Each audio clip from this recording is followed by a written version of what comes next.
সারা দেশে হামের প্রাদুর্ভাবে মৃত্যু 100 ছুঁই। কাল টিকা দেওয়া শুরু। বেশি সংক্রমিত 30 উপজেলায় চলবে কার্যক্রম, জানালেন স্বাস্থ্যমন্ত্রী। Is going to be started from tomorrow and it will be added finally in July. এখন emergency তারপর রেগুলার শুরু হবে। পাম্পে তেলের জন্য দীর্ঘ সারি, বন্ধ অনেক ফিলিং স্টেশন, অবৈধ মজুত রোধে অভিযান, মিয়ানমারের ডিজেল পাচারকালে আটক 12। বিএনপি সংস্কার বাস্তবায়ন করবে, জানালেন স্থানীয় সরকার মন্ত্রী। জুলাই সনদ বাস্তবায়নের সাথে গণভোটের সম্পর্ক নেই, মন্তব্য আইনমন্ত্রীর। ফরিদপুরের ভাঙ্গায় আধিপত্য বিস্তার নিয়ে 4 গ্রামবাসীর সংঘর্ষ, পুলিশ সাংবাদিক সহ আহত শতাধিক। এবং জ্বালানি সংকটে বঙ্গোপসাগর সহ নদ নদীতে মাছ ধরা বন্ধ, খাদ্য সংকটে জেলেরা, উপকূলীয় মৎস্য অর্থনীতি ধসের শঙ্কা।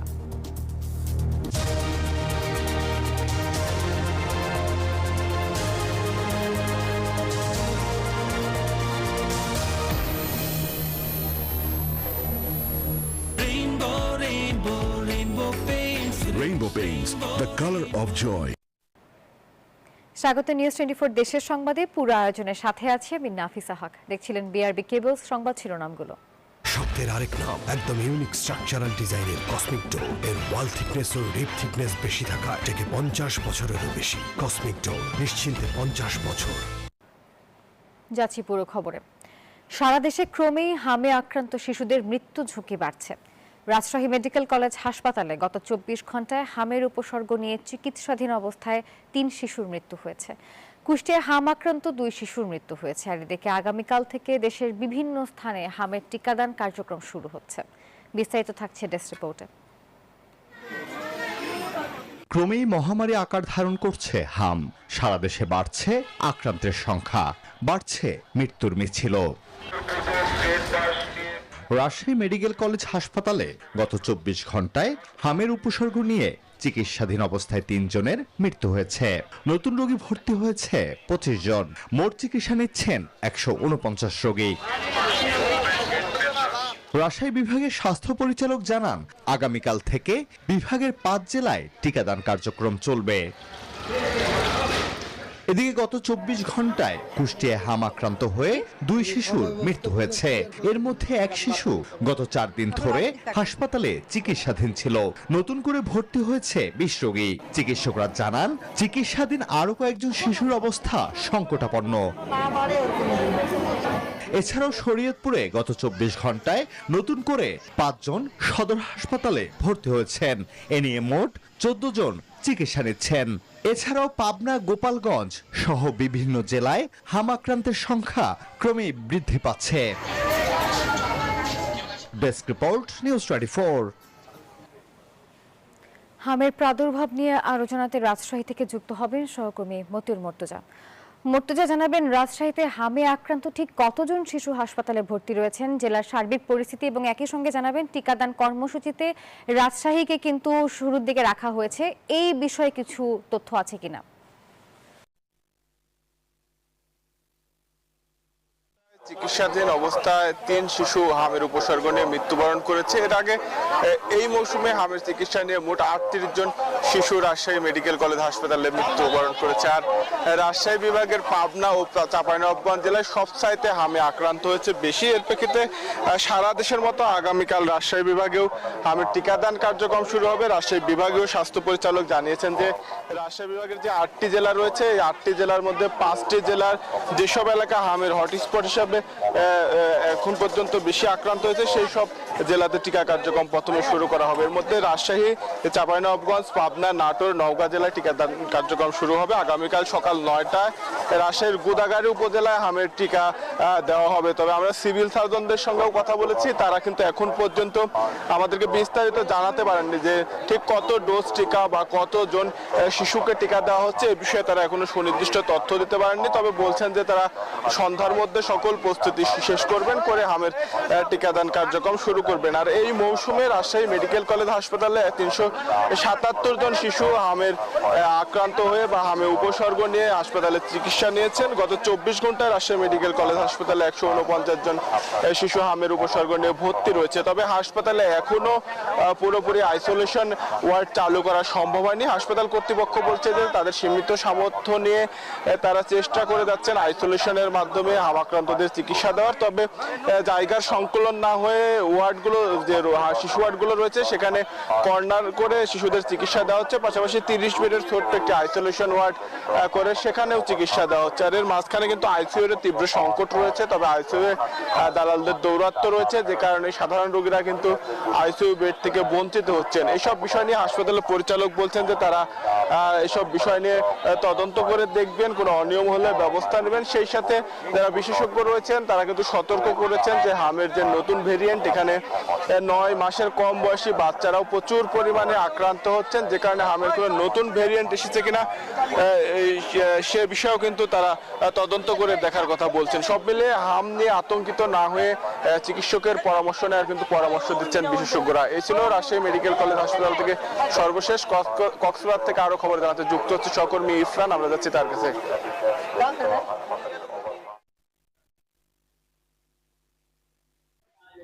জি, আপনাকে ধন্যবাদ। আপনার কাছে রাজশাহীর খবর শুনছিলাম। এই মুহূর্তে আমি আছি কক্সবাজার সদর হাসপাতালের সামনে। সারা দেশের মতোই কক্সবাজারেও হামের যে পরিস্থিতি সেটি বেশ নাজুক এবং প্রাদুর্ভাব বেশ বৃদ্ধি পেয়েছে। ইতিমধ্যে প্রায় 150 শতাধিক হামের রোগী এখানে শনাক্ত হয়েছে এবং কক্সবাজার সদর হাসপাতালে 3 থেকে 4 দিনের ব্যবধানে এখানে 4 শিশুর মৃত্যু হয়েছে। যদিও সেখানে 2 জন অন্যান্য রোগে আক্রান্ত ছিল, পাশাপাশি হামের রোগী ছিল।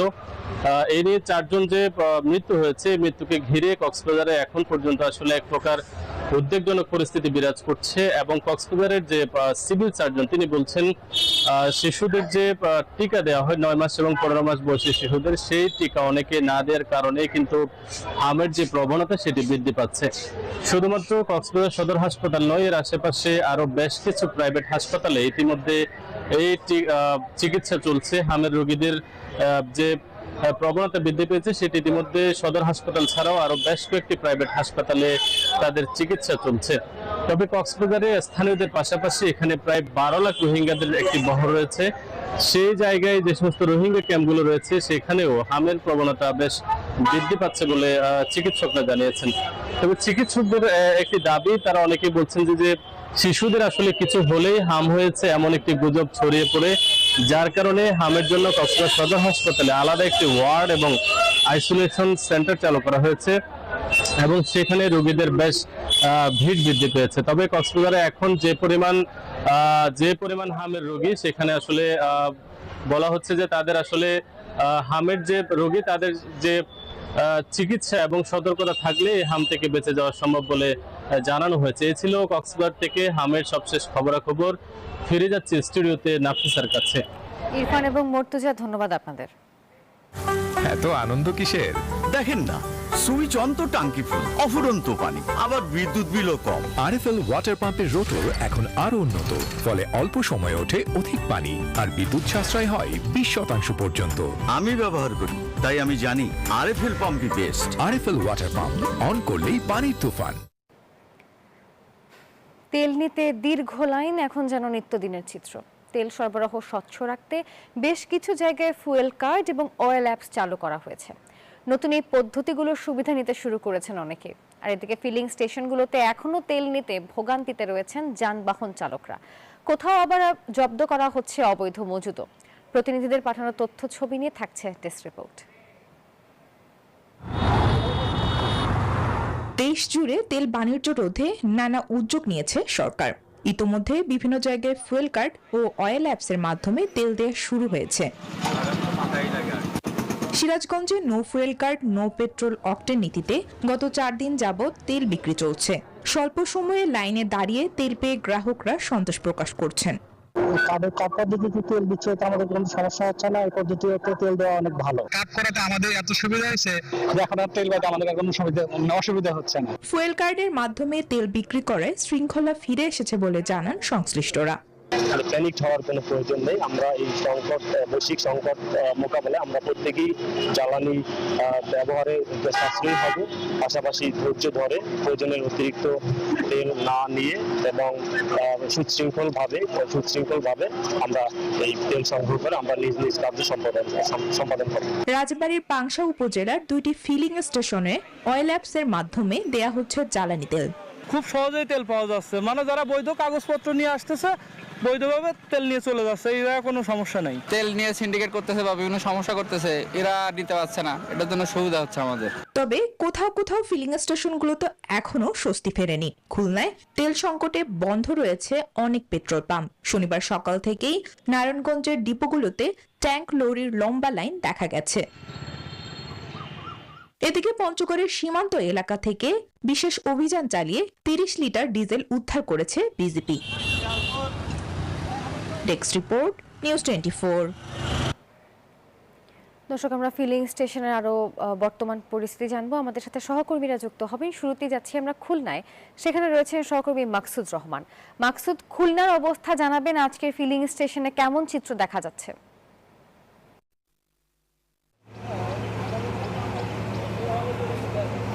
জি ধন্যবাদ নাফিসা।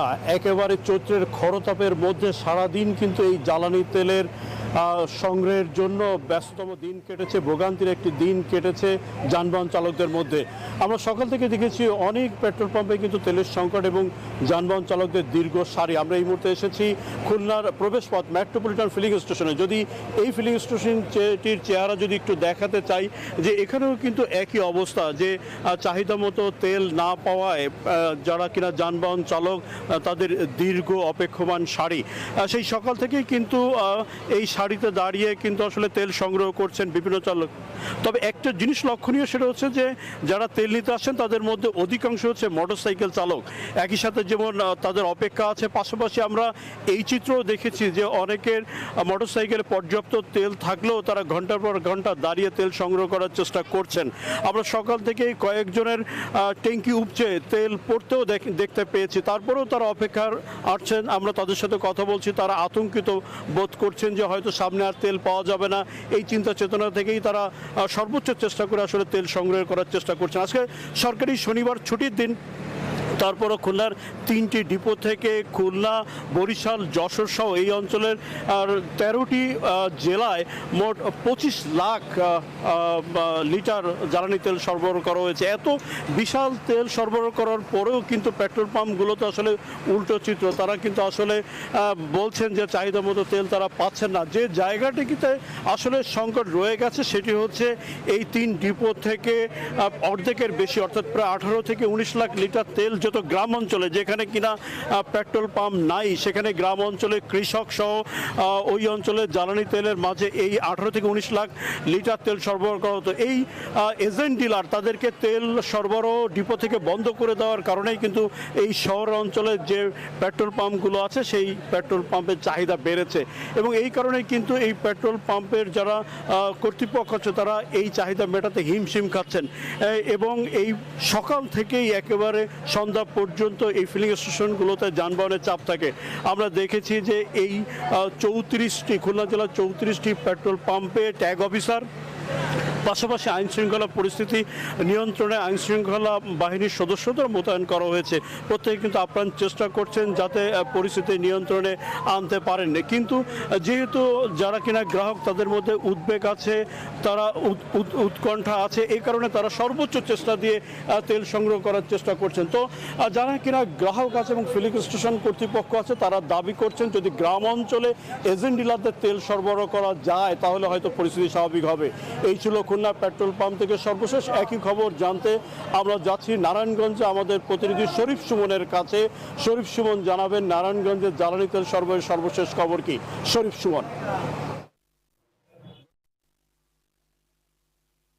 জ্বালানি তেলের পরিস্থিতি আমরা কিন্তু এখন একই চিত্র কিন্তু এই বাণিজ্য নগরী নারায়ণগঞ্জ আপনাদেরকে দেখাতে চাই, যে এখানে আপনারা দেখতে পাচ্ছেন কিন্তু ফিলিং স্টেশনগুলোতে কিন্তু সকাল থেকেই কিন্তু জ্বালানি তেল সংগ্রহের জন্য বিভিন্ন ধরনের ব্যক্তিগত যানবাহনগুলোর কিন্তু একটি লম্বা লাইন লেগেই থাকছে, বিশেষ করে মোটরসাইকেল এবং যে প্রাইভেট যেসব যানবাহনগুলো রয়েছে সেই যানবাহনগুলো কিন্তু সকাল থেকে কিন্তু ফিলিং স্টেশনগুলোতে ভিড় করতে দেখা যাচ্ছে। অনেক ক্ষেত্রে দেখা গেছে যাদের এই ফিলিং স্টেশনে যারা তেল নিতে আসছেন তারা অনেকগুলো ফিলিং স্টেশন ঘুরে ঘুরে তারপরে তারা তেল নিতে আসছেন। আমরা কথা বলার চেষ্টা করেছিলাম যে ফিলিং স্টেশনের যারা প্রতিনিধি রয়েছেন তারা বলছেন যে তারা যে পরিমাণ তেলের চাহিদা রয়েছে সেই তেল তারা পাচ্ছেন না, বিশেষ করে তারা যে চাহিদার অর্ধেক তারা পাচ্ছেন।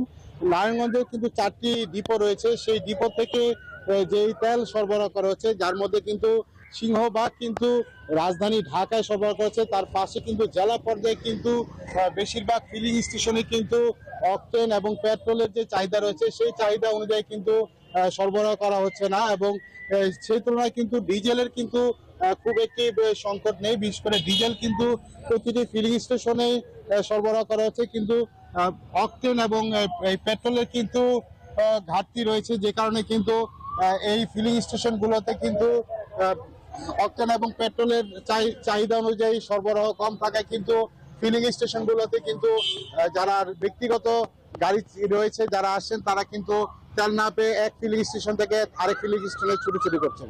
তো নারায়ণগঞ্জের ফিলিং স্টেশন থেকে আমার কাছে ছিল এই সর্বশেষ। একই খবর জানতে আমরা চলে যাব এখন সিরাজগঞ্জে। আমাদের আরেক প্রতিনিধি সায়েম জানাবেন সিরাজগঞ্জে জ্বালানি তেলের সংকটের বর্তমান কি অবস্থা রয়েছে।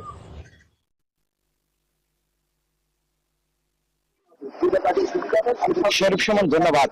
No fuel card, no octane petrol, এই নীতিমালা অনুযায়ী গত 1 এপ্রিল থেকে কিন্তু সিরাজগঞ্জে পেট্রোল পাম্পগুলোতে তেল বিক্রি করা হচ্ছে। এ কারণে কিন্তু আসলে অনেকটা যে পাম্পগুলোতে ভিড়, সেই ভিড় কিন্তু কমে গেছে। যারা বৈধ কাগজপাতি আছে তারাই কিন্তু ফুয়েল কার্ড ডিসি অফিস থেকে সংগ্রহ করে, টিএন অফিস থেকে সংগ্রহ করে পেট্রোল পাম্প থেকে তেল দিচ্ছে, কিন্তু অবৈধ যারা গাড়ির কাগজপত্র নেই তারা কিন্তু ফুয়েল নিতে পারছেন। এ কারণে কিন্তু যে ব্যক্তিগত গাড়ির মোটরসাইকেল চালক রয়েছে তাদের কিন্তু ভিড় অনেকটা কম। এছাড়া যে ডিজেল রয়েছে সেই ডিজেলে কিন্তু কার্ড লাগছে না, সে কারণে বাস এবং ট্রাক কিন্তু নির্দ্বিধায় তেল নিয়ে যাচ্ছে, এবং অন্যদিকে যে শেষ পাম্প গুলা রয়েছে তারা কিন্তু আসলে সংশ্লিষ্ট ব্লকের কৃষি অফিসারের প্রত্যয় নিয়ে এসে এই পাম্পগুলা থেকে তেল নিয়ে তাদের কৃষি কার্যক্রম চালিয়ে যাচ্ছে। এছাড়াও আমরা যতটুকু জানতে পেরেছি আজকে যে সিরাজগঞ্জের বাগাবাড়ি ওয়েল ডিপো রয়েছে পদ্মা মেঘনা যমুনা, সেখান থেকে কিন্তু আজকে 24,71,500 লিটার তেল কিন্তু ঢাকার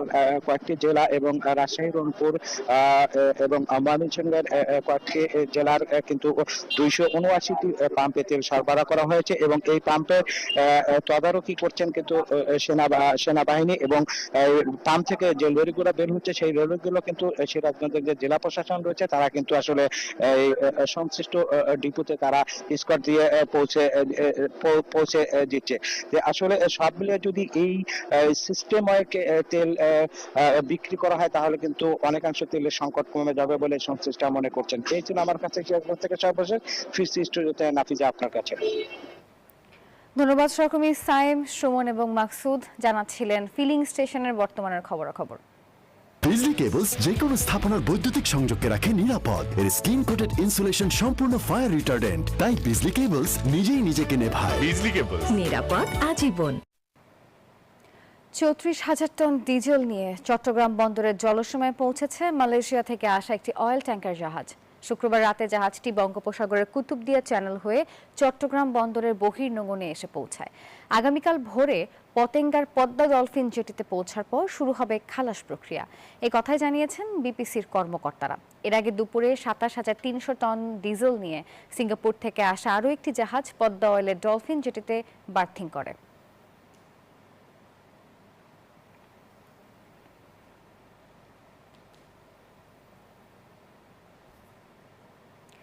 কেরানীগঞ্জের কদমতলী এলাকায় একটি গ্যাস লাইট কারখানায় আগুনে 5 জন নিহত হয়েছেন। দুপুর 1:11 অগ্নিকাণ্ডের খবর পায় ফায়ার সার্ভিস। ফায়ার সার্ভিসের 7টি ইউনিটের প্রায় 1.25 ঘন্টার চেষ্টায় আগুন নিয়ন্ত্রণে আসে। এখনো পর্যন্ত 4 জনের মরদেহ উদ্ধার করা হয়েছে, তবে আগুন লাগার কারণ এখনো জানা যায়নি।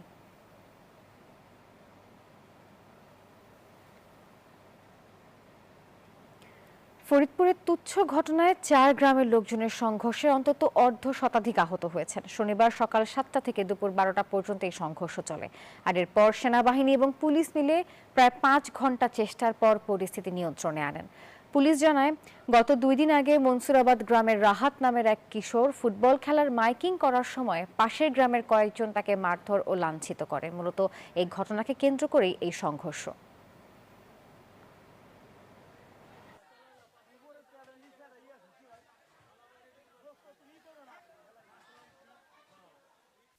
সকাল থেকে ওনাদের নিবৃত্ত করতে চেষ্টা করেছি, কিন্তু আমরা পরিস্থিতি যাতে কোনো রকম জন্য আমাদের গ্রিপের বাইরে না যায় সেই জন্য আমরা আন্তরিকভাবে আমাদের সিনিয়র স্যারদের সাথে আলোচনা করে পরিস্থিতি অত্যন্ত ঠান্ডা মাথায় আমরা মোকাবেলা করেছি।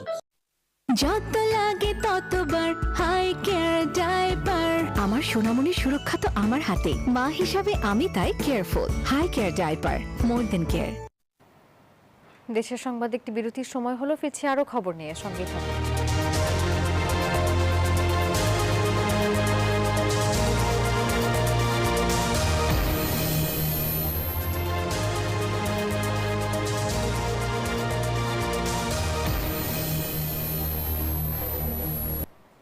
দেশের সংবাদে আরো একবার স্বাগত।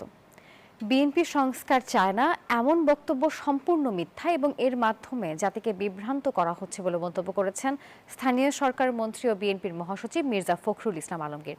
শনিবার হবিগঞ্জে তেলিয়াপাড়া দিবস উপলক্ষে আয়োজিত আলোচনা সভায় প্রধান অতিথির বক্তব্যে তিনি এই মন্তব্য করেন। অভিযোগ করেন, বিএনপি জুলাই যোদ্ধাদের স্বীকার করে না বলে অপপ্রচার চালানো হচ্ছে। শহীদ প্রেসিডেন্ট জিয়াউর রহমান বহুদলীয় গণতন্ত্র শুরু করেন বলেও তিনি মন্তব্য করেন। আরও বলেন, বিএনপি শুধু সংস্কার চায় না, বাস্তবায়নও করতে চায়। রাজনৈতিক যে সংস্কার, সেই সংস্কার পুরোটাই হয়েছে বিএনপির হাতে। বাংলাদেশে এই প্রথম থাই স্যানিটারি ন্যাপকিন বাজারে নিয়ে এসেছে ব্যান্ড স্টাইল থাই স্যানিটারি ন্যাপকিন। থাই স্যানিটারি ন্যাপকিনের ছোঁয়ায় পুরো মাসই কর্মময়। প্রতিটি গণমাধ্যমকে ফ্যাক্ট চেকিং নিশ্চিত করে সংবাদ প্রচার করতে হবে বলে মন্তব্য করেছেন তথ্যমন্ত্রী জহির উদ্দিন স্বপন। শনিবার দুপুরে পাবনার সাঁথিয়া প্রেস ক্লাবে মতবিনিময় সভায় এসব কথা বলেন তিনি। বলেন, ফ্যাক্ট চেকিং এর শর্ত পূরণ ছাড়া কোনো সংবাদ প্রচারিত হলে সংশ্লিষ্টদের আইনের আওতায় আনা হবে। সঠিক তথ্য তুলে ধরতে সংবাদ প্রকাশের আগে ফ্যাক্ট চেকিং করা জরুরি এবং অনুমান নির্ভর সংবাদ প্রকাশ কোনো মতেই গ্রহণযোগ্য নয় বলেও মন্তব্য করেন তিনি। আমরা চিন্তা করছি যে প্রত্যেকটি গণমাধ্যমকে সংবাদ জনগণকে দেওয়ার আগে ওই সংবাদের ফ্যাক্ট চেকিংকে নিশ্চিত করতে হবে। সেটা যে ধরনের গণমাধ্যমে হোক না কেন, ফ্যাক্ট চেকিং এর শর্ত পূরণ করা ছাড়া কোনো সংবাদ যদি বাইরে প্রচারিত হয় তাহলে ওই সংবাদ প্রকাশকারী সংশ্লিষ্ট সকলকেই আমরা আইনের আওতায় আনতে পারবো। জুলাই সনদ বাস্তবায়নের সঙ্গে গণভোটের কোনো সম্পর্ক নেই বলে জানিয়েছেন আইনমন্ত্রী অ্যাডভোকেট মোহাম্মদ আসাদুজ্জামান। দুপুরে ঝিনাইদহের শৈলকুপা উপজেলার ধাওড়া গ্রামে খাল খনন কর্মসূচির উদ্বোধনী অনুষ্ঠানে এ কথা বলেন তিনি। বলেন, জুলাই সনদ বাস্তবায়ন করা হবে সংবিধান সংশোধনের মাধ্যমে। তেল কালোবাজারের বিরুদ্ধে বিশেষ ক্ষমতা আইনে ব্যবস্থা নেওয়া হবে বলেও অর্থমন্ত্রী আইনমন্ত্রী জানিয়েছেন। জুলাই সনদ কিভাবে কার্যকর হবে সেটাও জুলাই সনদের মধ্যেই বলে দেওয়া আছে। সুতরাং জুলাই সনদের সাথে গণভোটের বাতিল হওয়া না হওয়ার কোনো সম্পর্ক নাই। আমরা এই খাল খনন জলাশয় পুনরুদ্ধার এবং খননের ক্ষেত্রে আমরা এখানে জিরো টলারেন্স বজায় রাখবই। এই ক্ষেত্রে আমরা কোনো আপোষ করব না, শুধু আমাদের এখানকার জনগণের আমরা সহযোগিতা চাই।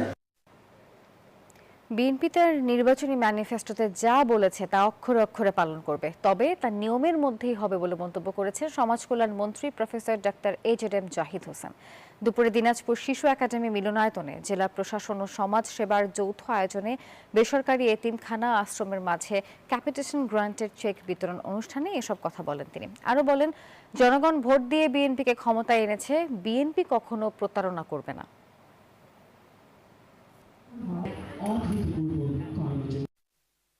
তার যে নির্বাচনী ম্যানিফেস্টোতে বলেছে অক্ষরে অক্ষরে সেটা বাস্তবায়ন করা, কিন্তু বিএনপি নিয়ম নীতি ফলো করতে চায়, বিএনপি ইমোশনালি চলতে চায়, কারণ বিএনপি জানে রাষ্ট্র পরিচালনা ইমোশন দিয়ে হয় না। নৌ পরিবহন প্রতিমন্ত্রী রাজীব আহসান বলেছেন, তারেক রহমান সব শ্রেণী পেশার মানুষের জন্য সমান দৃষ্টিতে কাজ করছেন। দেশের উন্নয়ন ও মানুষের কল্যাণে তিনি সবসময় কাজ করে যান। দুপুরে নোয়াখালীর দ্বীপ উপজেলা হাতিয়ার নলচিরা ঘাট এলাকায় সরেজমিন পরিদর্শনে গিয়ে এই মন্তব্য করেন তিনি। এ সময় তিনি ফেরিঘাট নদীপথের বিভিন্ন সমস্যা ঘুরে দেখেন এবং সংশ্লিষ্ট কর্মকর্তাদের প্রয়োজনীয় দিক নির্দেশনা দেন। এছাড়া দ্বীপ উপজেলা হাতিয়ার মানুষের যাতায়াত ব্যবস্থা আরও নিরাপদ এবং সহজ করতে মন্ত্রণালয়ের উদ্যোগে নানা পরিকল্পনার কথাও জানিয়েছেন। বরগুনা সহ উপকূলীয় জেলেপল্লীগুলোতে জেঁকে বসেছে বিষাদের ছায়া। জ্বালানি তেলের তীব্র সংকটে বঙ্গোপসাগর সহ জেলার নদ নদীগুলোতে বন্ধ রয়েছে মাছ শিকার। দীর্ঘ সময় ট্রলার নিয়ে ঘাটে বসে থাকায় মৎস্যজীবীদের ঘরে এখন দেখা দিয়েছে চরম খাদ্য সংকট। সংশ্লিষ্টদের আশঙ্কা, দ্রুত জ্বালানি সরবরাহ নিশ্চিত করা না গেলে ধস নামতে পারে উপকূলীয় মৎস্য অর্থনীতিতে। তবে মৎস্য বিভাগ বলছে, সমস্যা সমাধানে দ্রুতই কার্যকর উদ্যোগ নেওয়া হচ্ছে। বরগুনা থেকে সুমন শিকদারের পাঠানো তথ্য ছবি নিয়ে ডেস্ক রিপোর্ট। বরগুনা সদর উপজেলার ঢালিয়া ইউনিয়নের পটকাখালী ঘাট। এখানে অলস সময় পার করছে এমভি ফোরকান নামের এই মাছ ধরার ট্রলারটি। 12 দিন আগে সাগরে যাত্রার কথা থাকলেও জ্বালানি তেলের অভাবে এখনো ঘাটেই নোঙ্গর করে আছে জলযানটি। শুধু এমভি ফোরকানই নয়, জ্বালানি সংকটে বরগুনার বিভিন্ন মৎস্যঘাট ও জেলেপল্লীতে আটকে আছে শত শত ট্রলার। তেল না থাকায় মাছ ধরা বন্ধ হয়ে পড়ায় উপার্জনহীন হয়ে পড়েছেন কয়েক হাজার মৎস্যজীবী। 10-12 দিন থেকে আমরা কোনো তেল পাইতেছি না। আমরা এই বোট টোট সব এই থুয়ে দিছি, কতক বন্ধ করে দিয়েছি, ডগ উড়াইছি। তেল না পাইলে আমরা কেমন তারা সাগর যাবো। এমন অবস্থায় পরিবার পরিজন নিয়ে চরম অনিশ্চয়তায় দিন কাটছে তাদের। রুটি রুজির পথ বন্ধ হয়ে যাওয়ায় অর্ধাহারে অনাহারে দিন কাটাচ্ছেন জেলেরা। পরিস্থিতি বিবেচনায় তেলের দাবিতে ইতোমধ্যে মানববন্ধন ও বিক্ষোভ করেছেন তারা। আপনারা তেলের ব্যবস্থা করিয়ে না দেন, আমাকে এই গুঁড়ো গাড়া লইয়ে না খাই মরে যাওয়া লাগবে। আমরা জানি যে তৈল আসছে, কিন্তু আমরা তৈল পাচ্ছি না। এমন কোনো লোক নাই যে দুইটা একটা কিস্তি নাই। আমরা ব্যবসা করি নদী, ডিজেল না হলে আমরা কি দিয়ে চলবো? যে সরকারের কাছে দাবি যেন তারা অন্তত এই চালাবার মতো যে তৈল সরকারি অনুযায়ী যেন পাইতে পারে। এদিকে জ্বালানি তেল সরবরাহকারী প্রতিষ্ঠানগুলোর দাবি, প্রশাসনিক নির্দেশনা না থাকায় তারা জেলেদের চাহিদা মতো তেল সরবরাহ করতে পারছেন না। নির্দেশনা নাই আমাদের কাছে আপাতত। তাদের করণীয়, তারা ডিসি অফিসে যাবে, ডিসি স্যারের সাথে কথা বলে, প্রশাসন আছে, প্রশাসনের সাথে বুদ্ধিতম যারা প্রশাসন তাদেরকে বলবে যে আমরা এরকম তেল পাচ্ছি না আমাদের জেরিকেনে। তারা যদি আমাদের নির্দেশনা দেয় সেই ক্ষেত্রে আমরা আমাদের কোনো ব্যাপার। তবে সংকট কাটাতে ট্রলার প্রতি সুনির্দিষ্ট পরিমাণে জ্বালানি তেল সরবরাহের আশ্বাস দিয়েছেন জেলা মৎস্য কর্মকর্তা। কার্ডদারি জেলে হইলে সবাই পাবে না, কিন্তু মালিক সমিতি যাদের ট্রলার আছে এরকম হলে ভালো হয়। কারণ ইন্ডিভিজুয়াল জেলে তো আর আসলে মাছ ধরতে যে গ্রুপ আকারে শুধু একটা নৌকা বা ট্রলারে লাগে, সেক্ষেত্রে ট্রলার মালিকের যারা আছে তাদেরকে ধরে মনে দিলে আরো সহজ হয়ে যাবে। বরগুনার নদ নদীতে প্রায় 20,000 ছোট বড় ইঞ্জিন চালিত নৌযান রয়েছে। মৎস্য সংশ্লিষ্টদের মতে এসব ট্রলারে দ্রুত জ্বালানি সরবরাহ নিশ্চিত করা না গেলে উপকূলের মৎস্য অর্থনীতি বড় ধরনের হুমকির মুখে পড়বে। Desk report, news 24। রূপগঞ্জ উপজেলা পরিষদের দৃষ্টিনন্দন কোটি টাকার দিঘিটি এখন শুধুই স্মৃতি। সংস্কার ও রক্ষণাবেক্ষণের অভাবে এখন প্রায় পানি শূন্য।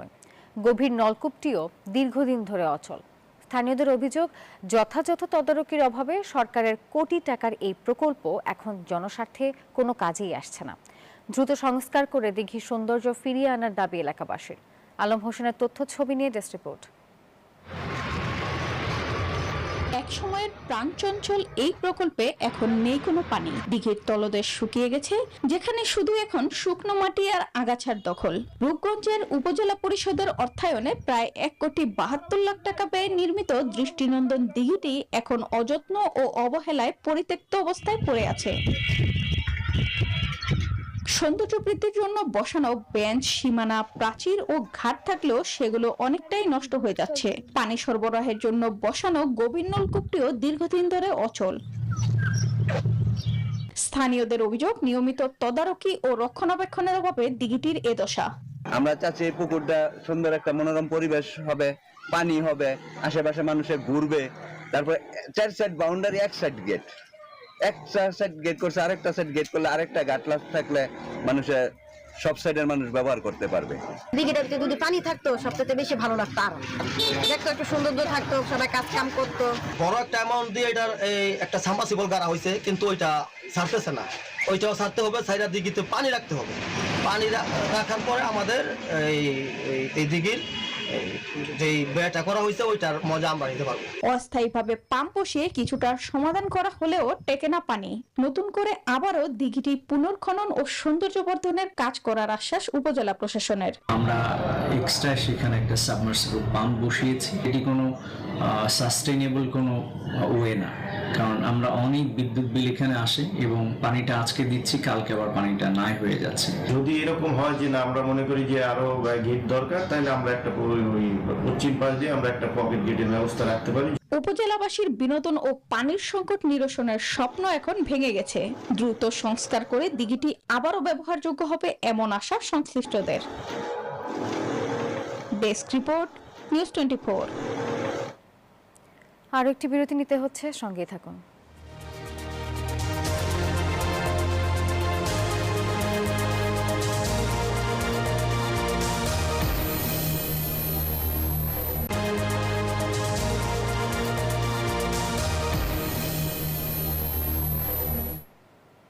আর একবার স্বাগত, দেখছেন নিউজ 24 দেশের সংবাদ। হস্তান্তরের আগে ধসে পড়েছে ঝালকাঠির রাজাপুরে প্রায় অর্ধ কোটি টাকা ব্যয়ে নির্মিত একটি সেতু।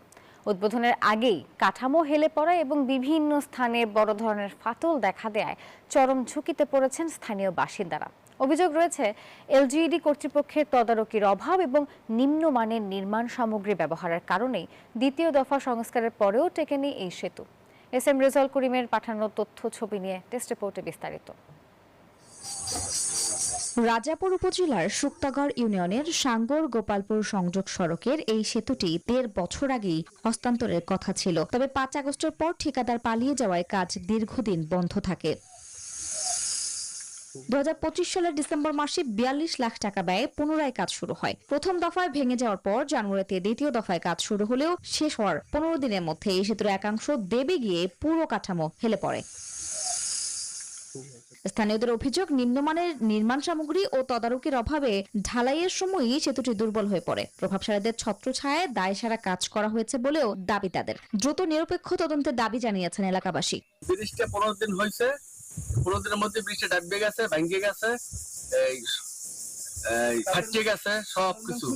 এই ব্রিজটা কি দিয়ে করছে না করছে তো আমরা জানি না, এরাই পুরো কন্ট্রাক্টররা বোঝে। 15 দিন হয়েছে, উদ্বোধন হয় না, এর ভিতর ভেঙে গেছে, ডাববে গেছে, ব্রিজটা খুবই ঝুঁকিপূর্ণ অবস্থায় আছে। আপনারা এর একটা সুষ্ঠু তদন্ত করে এর একটা সমাধান চাই আপনাদের কাছে, কর্তৃপক্ষের কাছে। ঝালকাঠি এলজিইডির সিনিয়র সহকারী প্রকৌশলী জানান, নির্মাণকালে ধসের ঘটনায় তাৎক্ষণিক ব্যবস্থা নেওয়া হয়েছিল, তবে কাজ শেষের পরের পরিস্থিতি সম্পর্কে তিনি অবগত নন। বিষয়টি তদন্ত করে ব্যবস্থা নেওয়া হবে বলে জানান তিনি। ফাটল ধরেছে এ বিষয়ে আসলে আমাদেরকে লিখিতভাবে কোনো জানানো হয় নাই এবং জানলাম বিষয়টা আমরা সরজমিনে পরিদর্শন করে যদি এই ধরনের কোনো কিছু হয়ে থাকে আমরা কারিগরি সহায়তার জন্য আমরা ব্রিজটি পুনর্নির্মাণের জন্য প্রয়োজনীয় ব্যবস্থা গ্রহণ করব। ৪৮ ফুট লম্বা ও প্রায় ১২ ফুট চওড়া সেতুটি নির্মাণ কাজ পায় শান্ত এন্টারপ্রাইজ। তবে সরকার পতনের পর ঠিকাদার পালিয়ে গেলে পরবর্তীতে কার মাধ্যমে কাজ শেষ করা হয়েছে তা স্পষ্ট করেনি সংশ্লিষ্ট কর্তৃপক্ষ। Desk report, news 24। দর্শক, এই ছিল নিউজ 24 দেশের সংবাদের এখনকার আয়োজনে। সঙ্গে থাকার জন্য ধন্যবাদ সবাইকে।